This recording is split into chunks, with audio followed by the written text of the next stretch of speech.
Nah, baik. Bismillah sudah kemarin Habib. Di pertemuan kemarin. Nah, pertemuan yang lalu kita panjang lebar bahas alhamdulillah sama bismillah. Nah, alhamdulillahirabbil alamin. Segala puji syukur hanya untuk Allah Subhanahu wa ta'ala, Rabbil alamin, Tuhan semesta alam.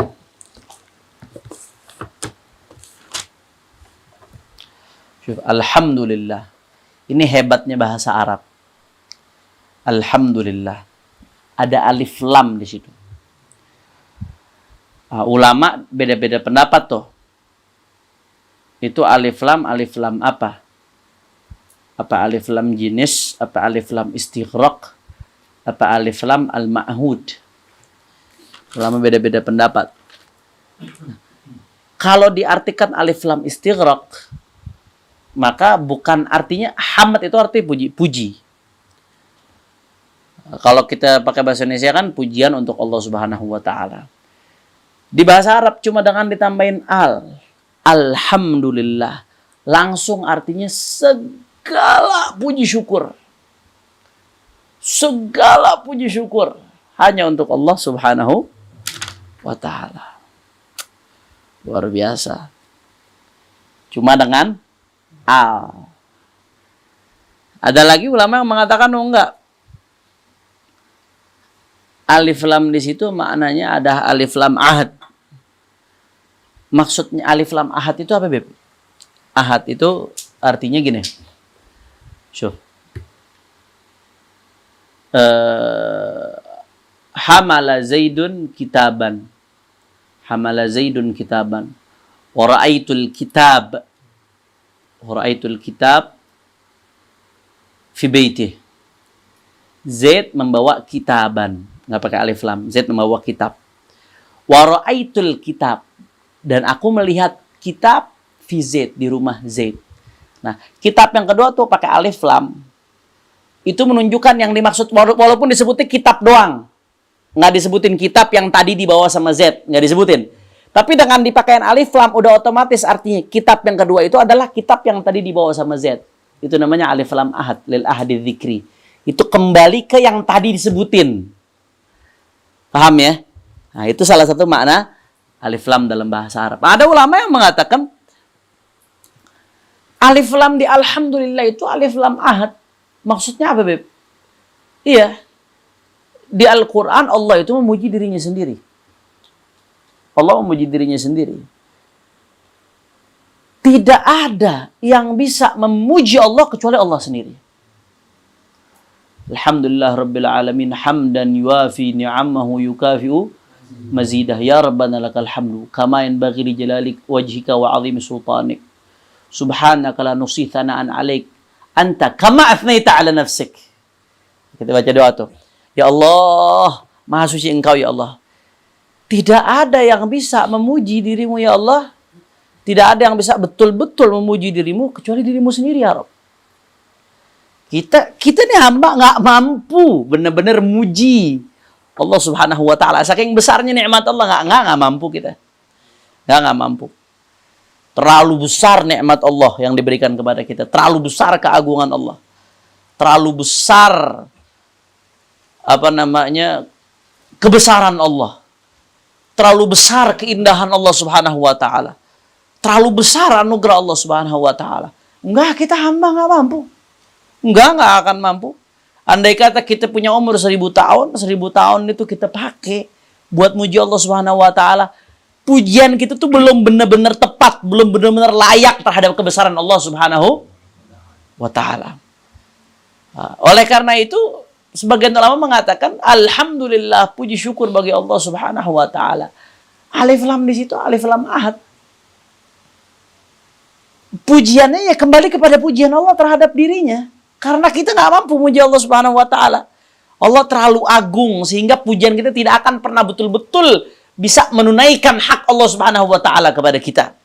Nah, di sini dalam tafsir Sawi disebutkan, "Naam, wa hadzal ma'na Ada indah waqtaru sufiyah. Ini pendapatnya ulama sufi. As-sufiyah, ulama sufi mengatakan alif lam di situ adalah alif lam ahad karena kita ketika memuji Allah Subhanahu wa taala seakan-akan kita mengatakan ya Rabb, segala puji bagimu ya Rabb dan kami memuji Engkau sebagaimana Engkau memuji dirimu sendiri ya Rabb. Kami kembalikan pujian kami kepada pujianmu ya Rabb karena kami tidak bisa betul-betul menunaikan daripada pujian untuk zatmu yang maha besar, yang maha agung, yang maha memberikan anugerah. Mudah-mudahan kita dapat rahmat Allah Subhanahu wa taala. Paham ya? Nah, itu maknanya alhamdulillah. Segala puji syukur kalau kita artikan istighraq. Segala puji bagi Allah Subhanahu wa taala. Tapi ulama sufiyah kata Imam Musawi, nah, ini mengatakan maksudnya alif lam di sini adalah alif lam lil ahad. Nah, lil ahadi dzikri. Dan itu kata Imam Sawi makna yang kedua ini yang lebih pas, hadah wal munasib. Ini makna yang lebih pas untuk setiap pujian kepada Allah yang ada dalam Al-Qur'an. Itu makna yang lebih pas, fatadabbar. Maka renungkanlah kata beliau. Alhamdulillah rabbil alamin, puji syukur rabbil alamin untuk Allah Subhanahu wa taala Tuhan semesta alam. Rabbi ay malik yang memiliki al-alamin, masih wallah. Alamin artinya segala sesuatu selain Allah Subhanahu wa taala. Karena selain Allah itu adalah makhluk. Hanya Allah yang khaliq, hanya Allah pencipta. Selain Allah adalah makhluk. Makanya al-alamin masih wallah. Pokoknya segala sesuatu selain Allah Subhanahu wa taala itu adalah disebut makhluk, al-alamin. Nah, makanya dalam tafsir Jalain disebutkan di sini Rabbil alamin ay malik jami'il khalq minal insi wal jinni wal malaikati wad dawab wa ghairihim. Nah, wa kullun minha yutlaq alaihi alam. Dia Allah Subhanahu wa taala ini Tuhan yang memiliki semesta alam. Baik itu manusia, malaikat, jin, apalagi syaitan, binatang, semuanya Allah Subhanahu wa taala yang memiliki itu semua. Nah, alamin. Nah, semua itu masing-masing manusia disebut alam, jin disebut alam. Nah, kalau jamak dikumpulin jadi alamin. Makanya ada alamul ins, alamul jin, alam al-malak. Ada alamnya manusia, ada alamnya jin, ada alamnya malaikat. Ila ghairi dzalik. Dan alam itu diambil dari kata-kata alamah. Kata alam diambil dari kata-kata alamah. Artinya tanda. Alamah itu artinya tanda. Maksudnya apa, Beb? Rabbil alamin, Tuhan semesta alam. Diambil dari alam, artinya tanda. Maksudnya apa? Ya karena semua yang selain Allah Subhanahu wa taala menunjukkan bahwasanya Allah ada. Menunjukkan kebesaran Allah. Semua makhluk ini, semua alam menjadi alamah, menjadi tanda. Ada yang menciptakan. Paham tuh? Ada langit, ada bumi, ada lautan yang tidak bertepi, ada gunung yang begitu kokoh berdiri, ada manusia dengan segala macam warna kulitnya, dengan segala macam bahasanya, dengan segala macam sukunya, dengan segala macam daripada tingkat kecerdasannya, manusia dengan akalnya yang dianggap hebat, luar angkasa yang sampai sekarang manusia belum bisa jangkau. Tubuh manusia nih, sampai sekarang penelitian untuk tubuh manusia, itu manusia sendiri belum tuntas. Belum tuntas, manusia tuh belum, dirinya sendiri belum tuntas. Nah, itu semua yang hal jadi alamah, menjadi tanda ada Allah Subhanahu wa taala yang maha besar. Karena nggak mungkin ada ini semua kecuali kalau ada pencipta. Makanya pernah, kalau tidak salah, perlu dicek lagi, Imam Abu Hanifah. Imam Abu Hanifah pernah berdebat dengan seorang ateis. Nah, ini ateis terkenal. Wah, dia banyak bikin orang murtad pada saat itu. ateis kelas kakap ini. Dia udah sangat bahaya sampai ulama-ulama yang ada saat itu minta supaya Imam Abu Hanifah hadepin nih orang. Kalau nggak bahaya nih orang. Kalau nggak dihadepin bakal bahaya. Akhirnya udah ditentuin waktunya, ditentuin di sini mereka akan dialog, disaksikan oleh umat manusia. Nah, akhirnya udah sepakat Imam Abu Hanifah, nah sepakat. Begitu hari H, ini ateis tuh dengan sangat pede datang. Oh, dia merasa nih kalau dipisah ngalahin Abu Hanifah, dia bakal murtadin banyak orang. Dengan pedenya, dia tunggu di tempat tersebut. Orang udah datang nungguin mau nonton. Karena ini dialog paling spektakuler pada saat itu. Abu Hanifah dengan orang ateis tadi. Singkat cerita, ini orang nungguin. Janjinya jam sekian, Abu Hanifah nggak datang-datang. Ditungguin sejam 2 jam, Abu Hanifah nggak datang-datang juga. Wah, orang udah pada gelisah nih. Orang udah sesumbar. Lihat, Abu Hanifah nih nggak datang nih. Dia takut nih. Dia akan kalah, makanya dia nggak datang. Kalian, wah udah sesumbar dah. Udah sombong luar biasa dah. Udah sesumbar dia nggak datang-datang. Abu Hanifah dia udah sesumbar, merasa dirinya menang. Setelah sekian jam orang udah pada gelisah, dia udah sesumbar, merasa dirinya menang. Abu Hanifah akhirnya datang. Begitu Imam Abu Hanifah datang, ditanya, kemana kau Abu Hanifah? Kau janji. Dari tadi kau janji kau akan datang. Tapi udah jam segini kau baru datang. Kau tak, wah udah sesumbar habis-habisan. Kata Imam Abu Hanifah, iya. Ana kan dari seberang. Ana harus nyebrangin sungai untuk kemari. Sedangkan tadi nggak ada perahu. Akhirnya tadi Ana nungguin sampai ada pohon. Itu pohon akhirnya ngebelah dirinya sendiri, ngebentuk dirinya sendiri jadi perahu. Ana naik dari tuh pohon. Baru Ana bisa nyebrang kemari. Hah? Mana mungkin? Mana bisa pohon ngebelah dirinya sendiri? Mana bisa dia ngebentuk dirinya jadi perahu? Nggak masuk akal omongan ente nih. Nggak mungkin tuh perahu pasti ada yang bikin. Nggak mungkin pohon ngebelah diri sendiri. Nah udah, selesai. Ente kalah udah. Ente kalah udah. Perahu aja ente nggak percaya nggak ada penciptanya. Terus ente percaya alam semesta yang begini hebat nggak ada penciptanya? Udah ente udah kalah, debat mana selesai, malu dia kalah. Paham dong? Makanya alamin, semesta alam. Diambil dari kata alamah. Diambil dari kata alamah karena dia tanda. Menjadi tanda ala wujudil khaliq. Menjadi tanda kebesaran Allah Subhanahu wa ta'ala. Makanya ketika dalam satu sejarah disebutkan ada satu ulama besar datang. Ulama ini ahli teologi. Dia bisa mendatangkan 1000 dalil tentang keberadaan Allah Subhanahu wa ta'ala. Wah, disambut luar biasa. Ada nenek-nenek akhirnya. Nenek-nenek ini mengatakan, "Hah? Allah butuh 1000 dalil keberadaan Allah." Ketawa nenek-nenek. Mau ngapain? 1 dalil Anda nggak butuh buat keberadaan Allah. Alam semesta ini udah dalil bukti keberadaan Allah. 1 dalil Anda nggak butuh apalagi 1000 dalil. Akhirnya orang ulama mengatakan, Allahumma imanan ka imanil ajaiz. Ya Allah, kasih saya iman keimanan nenek-nenek ini ya Allah. Nggak usah ribet-ribet. Alam semesta ini udah bukti keberadaan Allah Subhanahu wa ta'ala. Al-alamin dari alamah. Li'annahu alamatun ala mujidihi, karena dia menjadi tanda akan keberadaan zat yang mujid, yang mewujudkan ini semua, yaitu Allah Subhanahu wa ta'ala. Jadi alhamdulillahi rabbil alamin. Setelah itu dilanjutkan ar-rahmanir rahim. Allah Subhanahu wa ta'ala, segala puji bagi Allah Subhanahu wa ta'ala, Tuhan semesta alam yang memiliki semesta alam, ar-rahmanir rahim, yang maha rahman dan maha rahim.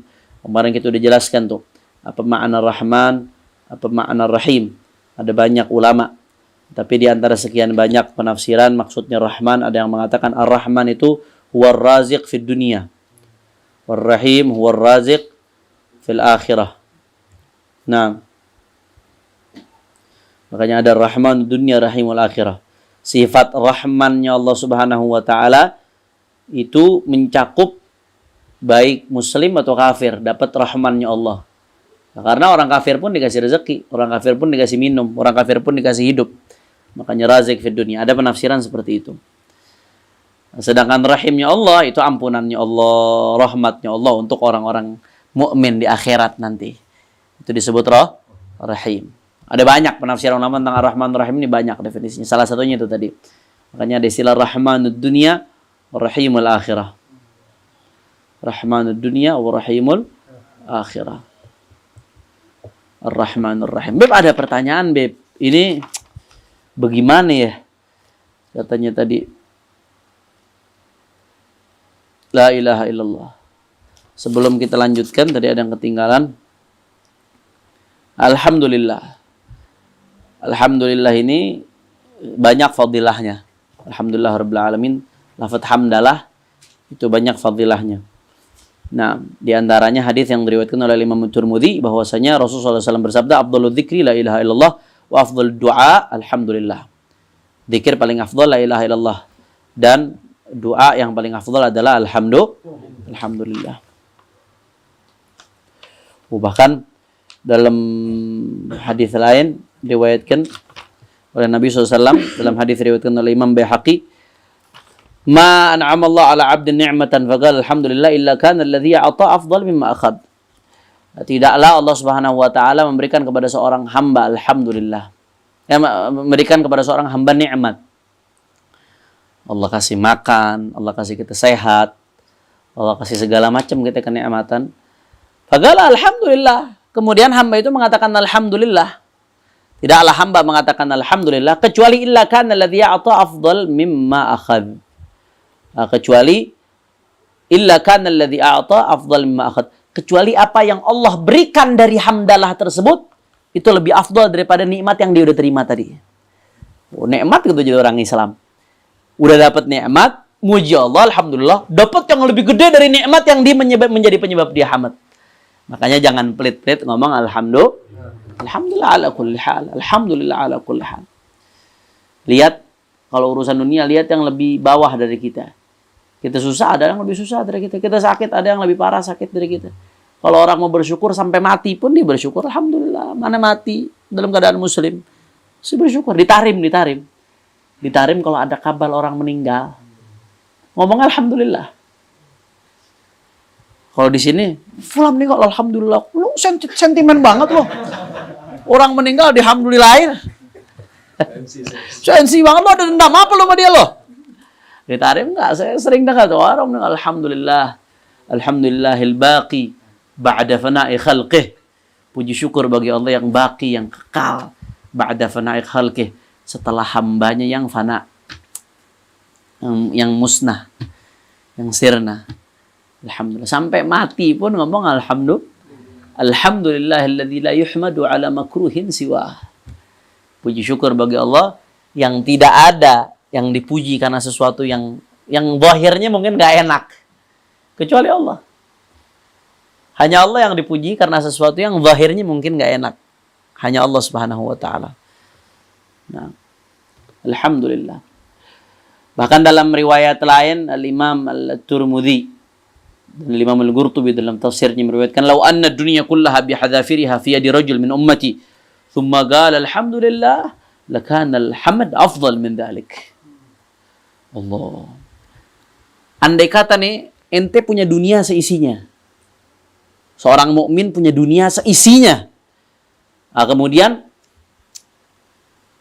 dia mengucapkan alhamdulillah. Maka kata Nabi, hamdalah yang dia ucapin tuh lebih afdal daripada dunia seisinya. Maksudnya apa, Beb? Kata Imam Al-Qurtubi, maksudnya dia dapat ilham dari Allah, dapat taufik dari Allah untuk ucapin alhamdulillah. Itu nikmat bagi dia yang lebih besar daripada nikmat dunia seisinya. Allah. Alhamdulillah. Makanya jangan pelit-pelit ngucapin alhamdulillah. La in syakartum. Kita ngucapin alhamdulillah, muji Allah Subhanahu wa taala tuh menjadi penyebab datangnya nikmat-nikmat, menjadi penyebab penambahnya nikmat. Dalam keadaan apapun ucapin alhamdulillah. Alhamdulillah. Berat memang, ilmu ini berat. Bukan ilmu yang enteng. Sekedar ngucapin aja pakai lisan gampang, tapi yang dari hati itu waduh. Berat. Bahkan Nabi mengatakan ma min 'abdin yun'am 'alaihi bi ni'ma illa kana wal hamd afdal minha. Dalam riwayat lain, at-tuhur syatrul iman wal hamd tamla'ul mizan. Riwayat Imam Muslim dan Imam Nasa'i. At-tuhur syatrul iman, bersuci itu sebagian daripada iman. Wal hamd lillah tamla'ul mizan, dan berhamdalah, memuji Allah Subhanahu wa taala, bersyukur kepada Allah, tamla'ul mizan, memenuhi daripada timbangan amal kita. Alhamdulillah. Mudah-mudahan Allah kasih taufik kita buat selalu memuji Allah Subhanahu wa taala. Fis sarra'i wad dharra. Fis sarra'i wad dharra, baik dalam keadaan susah atau dalam keadaan mudah. La ilaha illallah.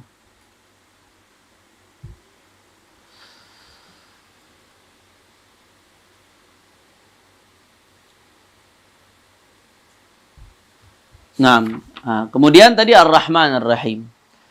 Timbul pertanyaan, Beb. Kan di Bismillah sudah ada. Bismillahirrahmanirrahim. Alhamdulillahi Rabbil Alamin. Ar-Rahmanirrahim. Kok Ar-Rahmanirrahim lagi? Tadi udah Bismillahirrahmanirrahim. Sekarang kenapa diulang? Limadha yukarrir? Al-Bari Jalla wa'ala.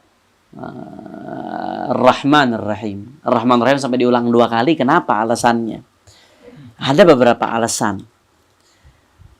Di antara alasannya, bagi ulama, kan kemarin kita udah jelasin, ulama beda pendapat. Bismillah itu masuk dalam Al-Fatihah atau bukan?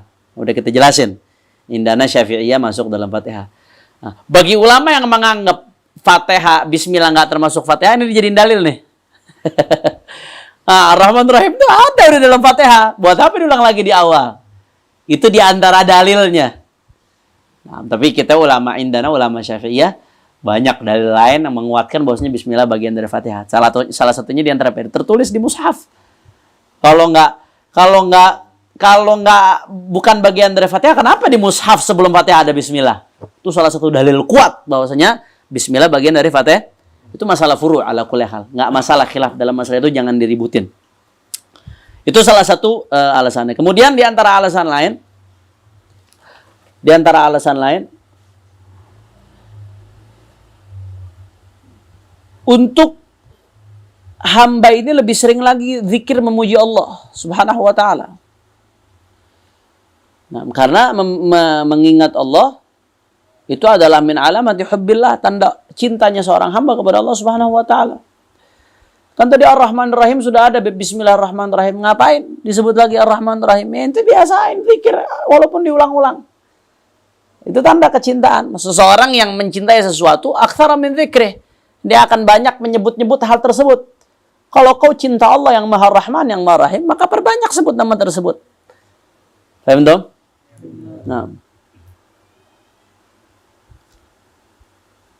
Nah, paham ya? Itu salah satu alasannya. Di antara sekian banyak alasan. Nah, kita nggak bahas satu-satu karena nanti terlalu panjang dibahas di situ. Kita pengen selesaikan tafsir Fatihah pada malam hari ini. La ilaha illallah. Alhamdulillahirabbil alamin, Ar-Rahmanir Rahim. Kemudian dilanjutkan Maliki Yaumiddin. Allah Subhanahu wa taala ini adalah yang memiliki Yaumiddin. Yaumiddin, hari ad-din artinya yaumul jaza, hari pembalasan.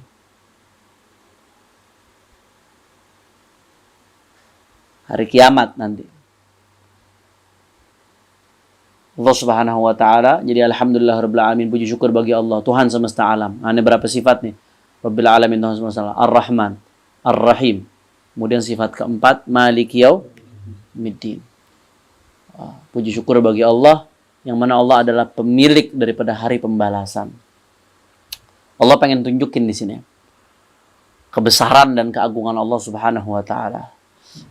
Karena pada hari pembalasan tersebut tidak ada raja secara zahir kecuali Allah Subhanahu wa taala. Kalau di dunia nih sekarang Ya. Pada hakikatnya raja hanya Allah, Malikul Mulki. Allah itu raja dari segala raja. Yang benar-benar punya kerajaan ini adalah Allah Subhanahu. Kita ini pada hakikatnya itu tunduk dengan kerajaan Allah. Ente mau pakai sistem apapun, mau yang hatta yang anti Tuhan, hatta yang komunis, hatta yang sekuler, hatta tidak ada satupun orang kecuali tunduk dengan kerajaan Allah. Apa buktinya? Apakah ada orang yang bisa ngelawan aturan Allah dia akan mati? Ada? Berarti hakikatnya dia tunduk dengan kerajaan Allah. Kita ini tunduk nih sekarang dengan negara. Kita punya paspor. Paspor kita habis 5 tahun. Kerajaan Allah punya paspor. Paspornya nyawa ente. Nah, paspornya nyawa ente. Nyawa ente ini masa berlakunya dibikin berapa? 50 tahun. Begitu paspor hidup ente itu nyawa ente habis, selesai. Jadi sekuat apapun kau nolak hukum Allah, kau hidup tetap di bawah aturan kerajaan Allah. Nggak bisa. Kau sakit, kau butuh makan. Sehebat-hebatnya orang nggak ada yang nggak bisa nggak makan, nggak ada. Sehebat-hebatnya orang nggak ada yang nggak sakit, nggak ada. Sehebat-hebatnya orang nggak ada yang nggak punya keterbatasan, nggak ada.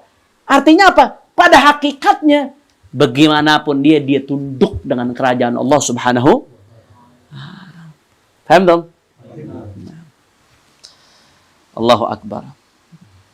Cuma nanti ada hal-hal yang memang dikembalikan kepada ikhtiar kita. Disitulah nanti ada cobaan buat hambanya Allah Subhanahu Wa Taala, mana hamba yang taat, mana yang hamba yang maksiat kepada Allah. Nah, di dunia ini ada secara zahir ada raja-raja, ada presiden-presiden secara zahir, walaupun pada hakikatnya nggak ada kerajaan kecuali kerajaan Allah Subhanahu Wa Taala. Tapi nanti di akhirat udah nggak ada lagi tuh, nggak ada. Maliki yaumiddin. Betul Allah rajanya zahiran wa batinan. Hanya Allah raja di hari pembalasan. Raja-raja yang lain akan tunduk. Sya'am aba, mau nggak mau dia bakal tunduk. Dia akan dihisab. Bahkan yang dulu jadi raja di dunia, di situ akan banyak penyesalan. Karena kerajaan dia akan dipertanyakan.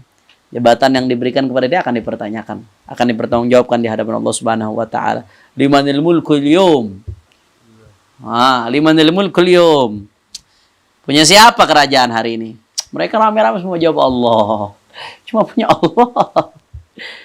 Hati-hati, makanya saya nggak bosan-bosan mengingatkan saudara-saudara saya, para pejabat yang merasa punya jabatan, merasa hebat, yang merasa punya kerajaan uang, yang kaya-kaya itu. Saya nggak bosan-bosan mengingatkan, hati-hati.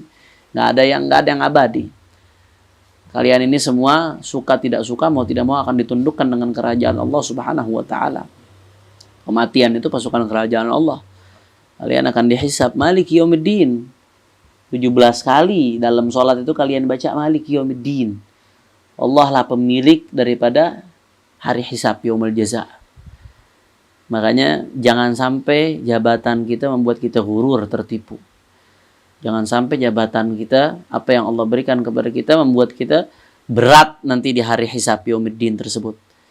Apapun yang kita punya, jabatan, uang, kedudukan, gunakan itu untuk mencari ridha Allah Subhanahu Wa Ta'ala. Ya.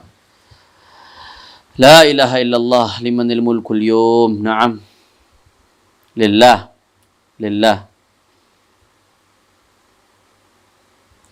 Maliki yaumiddin. Jadi tadi 4 sifat tuh.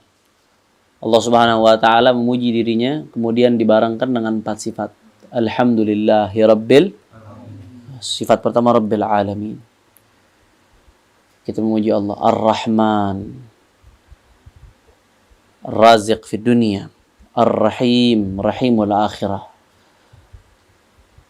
Malik yaumiddin. Beliaulah Allah lah Subhanahu Wa Ta'ala pemilik daripada hari pembalasan yaumuddin. Nah, setelah Allah Hamd, Allah memuji dirinya, alhamdulillah. Segala puji syukur hanya milik Allah. Allah tunjukkan nih 4 sifat kebesaran Allah. Rabbil Alamin, Ar-Rahman, Ar-Rahim, Maliki yaumiddin. Allah tunjukkan. Tidak lain dan tidak bukan Allah, dia pengen nyadarin kita. Sekali lagi Allah pengen nyadarin kita. Allah haqiq bil hamd. Betul-betul hanya Allah yang berhak untuk dipuji. Allah yang mengatakan alhamdulillah segala puji hanya milik Allah, bukan omongan sembarangan. Allah buktikan setelah itu karena Allah Rabbil Alamin. Karena Allah Ar-Rahman, karena Allah Ar-Rahim. Paham ya? Jadi lidilala ala annahu al-haqiq bil hamd la ahad bihi minhu wa la yastaqihu al-haqiqa siwah. Selain Allah sebenarnya sama sekali nggak berhak mendapatkan pujian. Hanya Allah Subhanahu wa taala.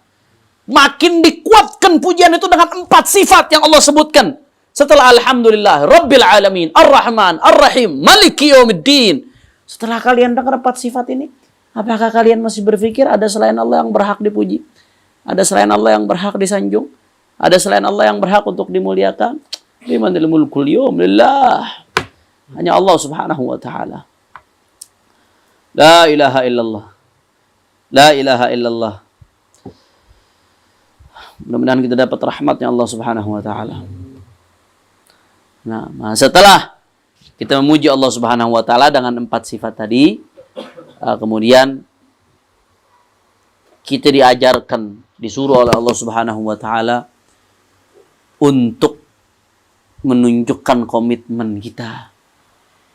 Iyyaka na'budu wa iyyaka nasta'in. Syuf, perhatiin, ini bahasa Al-Quran. Dalam bahasa Arab itu, dalam ilmu balaghah ada istilah taqdim, ta'khir. Di bahasa Arab itu, ini salah satu keistimewaan bahasa Arab. Tidaklah digeser satu kalimat, posisinya itu, yang adanya di depan, dimajuin ke belakang, yang belakang dimajuin ke depan, kecuali li gharad, karena ada satu tujuan. Jadi orang Arab itu, kalau udah ngomong, ketika kata-kata yang harusnya di belakang, toto dimajuin ke depan. Posisinya doang, kata-katanya nggak berubah, posisinya doang yang berubah. Yang tadinya di depan, jadi belakang, belakang, di depan. Itu pasti ada tujuan makna khusus. Dalam ilmu balaghah ada bab taqdim ta'khir namanya. Ilmu sastra Arab itu ada bab taqdim ta'khir. Maju mundurnya kata-kata. Ada asbab, ada sebab-sebabnya. Nah, di antara sebabnya adalah al-hasr.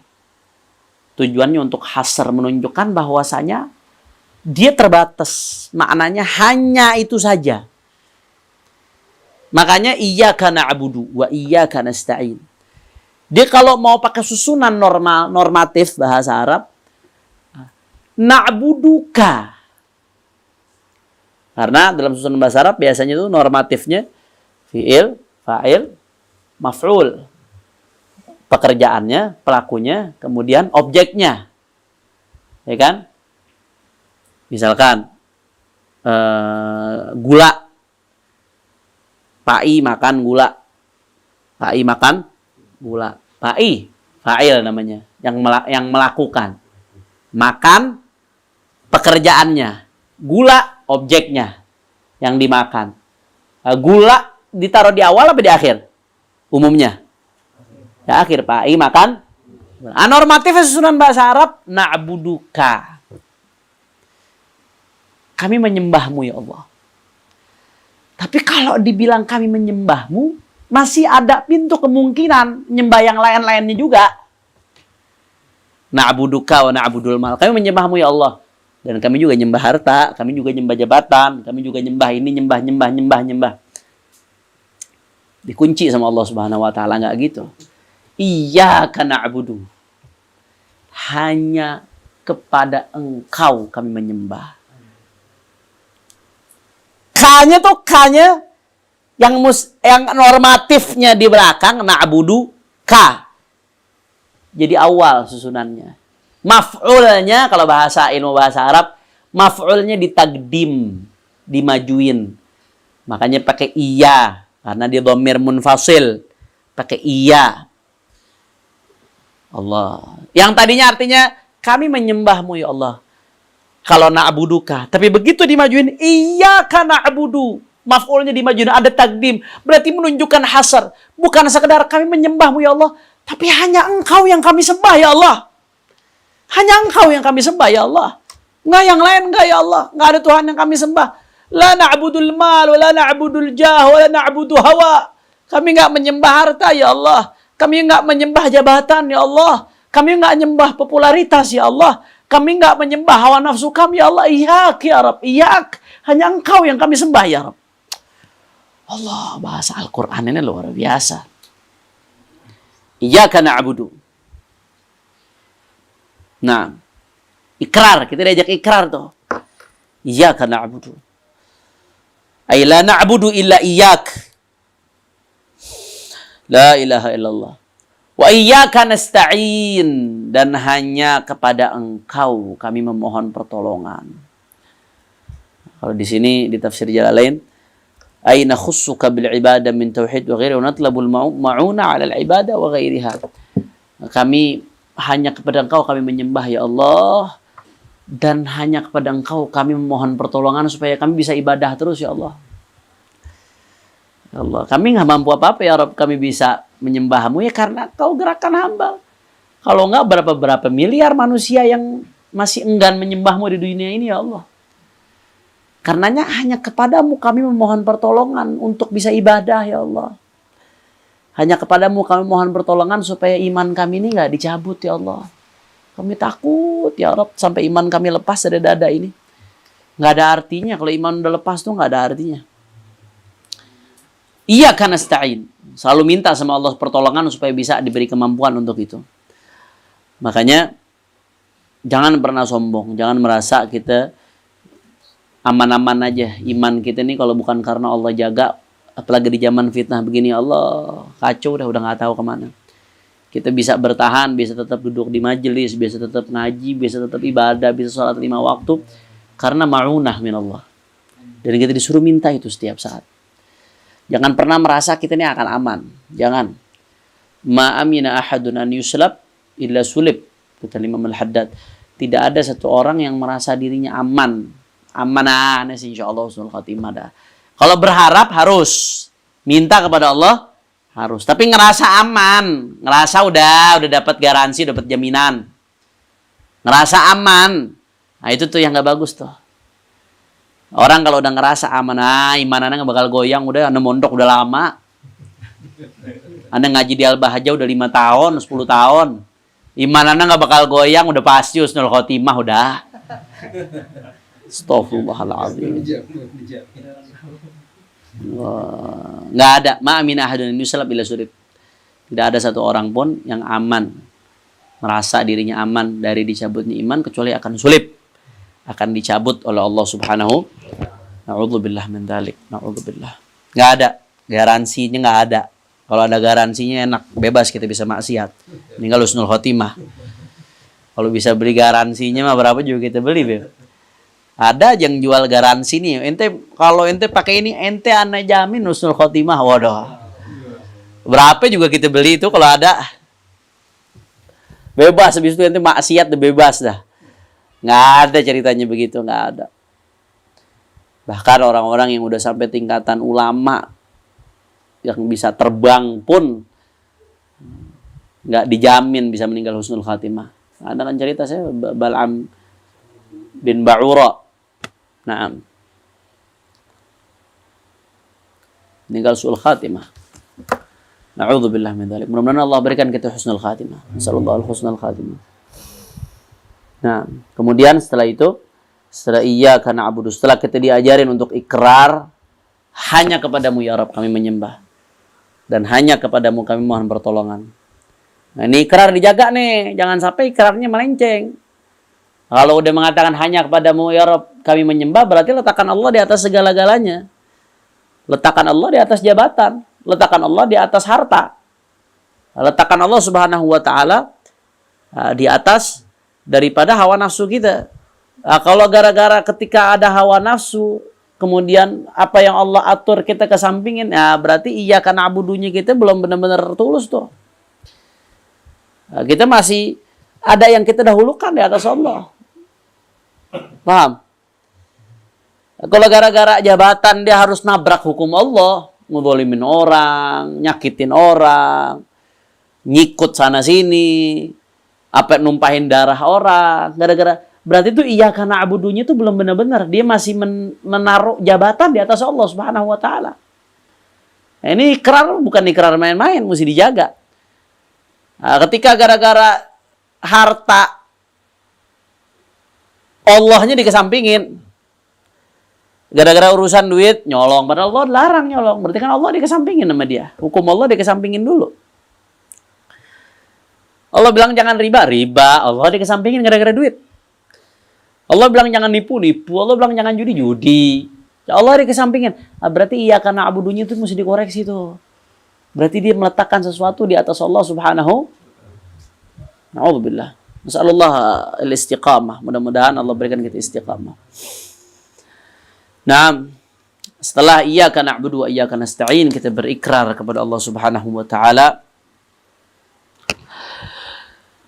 Kita diajarkan oleh Allah untuk meminta ihdinas siratal mustaqim. Ya Allah, sehari 17 kali paling sedikit kita minta kepada Allah, tunjukkan ya Rabb kepada kami as-siratal mustaqim, jalan yang lurus, jalan yang istiqamah. 17 kali paling dikit sehari itu kita minta sama Allah Subhanahu wa taala. Apa itu siratal mustaqim? Maksudnya dalam ayat lain dijelaskan. Nah, dijelaskan siratal mustaqim adalah siratal ladzina an'amta 'alaihim. Siratal ladzina an'amta 'alaihim. Siratal mustaqim itu adalah jalan yang lurus, itu adalah jalannya mereka orang-orang yang Engkau berikan kenikmatan untuk mereka ya Rabb. Paling gagah sehari 17 kali nih kita minta sama Allah ini. Jalan mereka siapa yang diberikan kenikmatan oleh Allah Subhanahu wa taala? Disebutin tuh. Dalam ayat lain Allah sebutin faulaika ma'al ladzina an'ama Allahu 'alaihim minan nabiyyin was-siddiqin wasyuhada was-salihin. Allah. Ini namanya tafsirul Quran bil Quran. Nafsirkan satu ayat dengan ayat lainnya. Siratal ladzina an'amta 'alaihim, jalan yang Kau berikan kenikmatan untuk mereka. Jalan yang mana kan Allah di Al-Fatihah kan enggak dijelasin. Jalan siapa tuh yang Allah berikan kenikmatan untuk mereka? Oh, ternyata di ayat lain dijelaskan. Siapa itu mereka? Faulaika ma'al ladzina an'ama Allahu 'alaihim. Mereka itu orang-orang beriman akan bersama orang-orang yang diberikan nikmat oleh Allah. Siapa saja orang yang diberikan nikmat oleh Allah? Minan nabiyyin, para nabi, wasiddiqin, orang-orang yang sampai derajat siddiqin, derajat yang tinggi seperti Sayyidina Abu Bakar As-Siddiq radhiyallahu taala anhu arda, wasyuhada, para syuhada, orang-orang yang syahid di jalan Allah, wassalihin, dan jalannya orang-orang soleh. 17 kali sehari kita minta sama Allah supaya dikasih jalannya orang soleh. Jangan melenceng makanya. Nah, duduknya kita nih di majelis ta'lim nih, duduknya kita di majelis ilmu, duduknya kita bersama orang-orang soleh, duduknya kita ngaji kitab, bahas Al-Quran, bahas hadis, bahas adab, bahas akhlak. Itu salah satu bentuk ijabahnya Allah kepada doa kita. Ihdinas siratal mustaqim ya Rabb, kita minta dalam salat ya Allah, tunjukkan kami jalan lurus, ihdinas siratal mustaqim. Allah ijabah, dituntut akhirnya ke majelis, dituntun tuh ke acara-acara yang baik, dituntun untuk berteman sama orang baik. Karena setiap hari 17 kali kita minta ihdinas siratal mustaqim, siratal ladzina an'amta 'alaihim. Ya Allah, kita bukan lagi sekedar baca tuh, minta ya Allah, tunjukkan kami jalan yang lurus.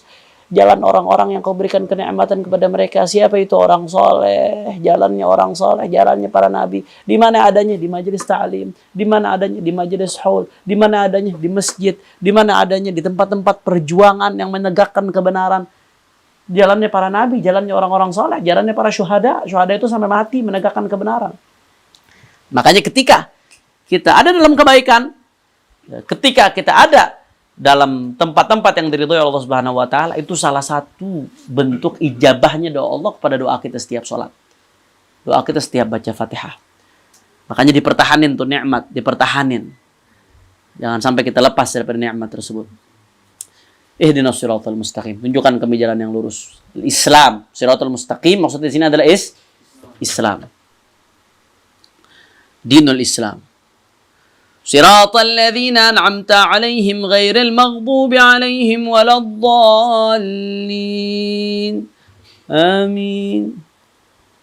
Siratal ladzina an'amta 'alaihim, jalan orang-orang yang Kau berikan nikmat, ghairil maghdubi 'alaihim ya Rabb. Kita setiap hari minta sama Allah jalan orang-orang yang Allah berikan nikmat dan minta dihindarin dari orang-orang yang Allah murkai.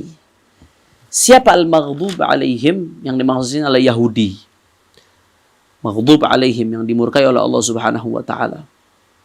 Nah, makanya saya kecewa betul ada negara-negara di Timur Tengah yang ketika orang-orang Palestina, umat Islam khususnya di Palestina berjuang untuk memerdekakan Palestina, tapi ada negara-negara yang malah mesra dengan Yahudi. Nah, ini dia bertentangan dengan yang dia minta setiap hari. Dia minta ghairil maghdubi alaihim, ya Allah hindari kami dari jalan yang dimurkai oleh Allah, jalannya orang Yahudi. Dia malah berteman. Dia malah ngerapat ketika umat Islam berjuang. La ilaha illallah. Ghairil maghdubi alaihim. Yahudi. Al-maghdub alaihim siapa? Yahudi. Yahud. Dalam tafsir-tafsir disebutkan.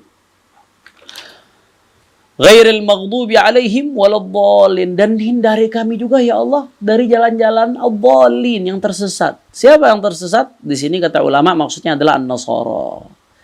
Orang-orang Nasrani yang tidak mau mengakui kenabian baginda Nabi Muhammad sallallahu alaihi wasallam dan menyekutukan Allah Subhanahu wa taala. Nah, itu kita setiap saat disuruh minta itu. Makanya kita nih setiap sholat minta doa. Ya Allah, tunjukkan kami jalan yang lurus, jalan hamba-hamba yang kau cintai, hamba-hamba orang saleh, minalladzina an'amta alaihim minan nabiyyin wasiddiqin wasyuhada wassalihin, jalan orang saleh, jalan-jalan para nabi. Bukan jalan orang Yahudi ya Allah, bukan jalannya orang Nasrani. Setiap hari di sholat minta begitu. Kalau sholat ya, kalau sholat. Setiap hari di sholat minta begitu. Setiap baca Fatihah minta begitu. Tapi meyakini semua agama sama. Ini kontradiksi bener nih. Kalau ada yang meyakini semua agama sama, semua agama bener, itu dibantah sama Fatihah. Fatihah yang ente baca membantah itu. Ad-dallin ini banyak ulama yang menafsirkan maksudnya adalah Nasrani.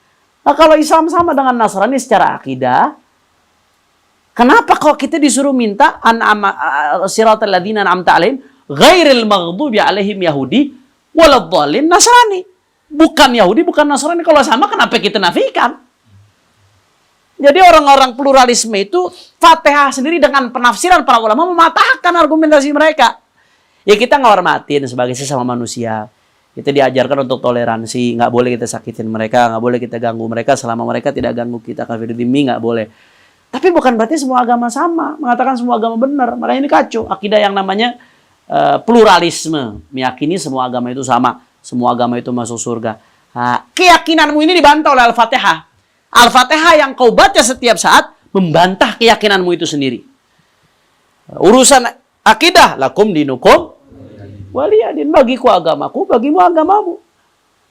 Kita disuruh minta siratal ladzina an'amta alaihim. Bukan siratnya maghdub alaihim.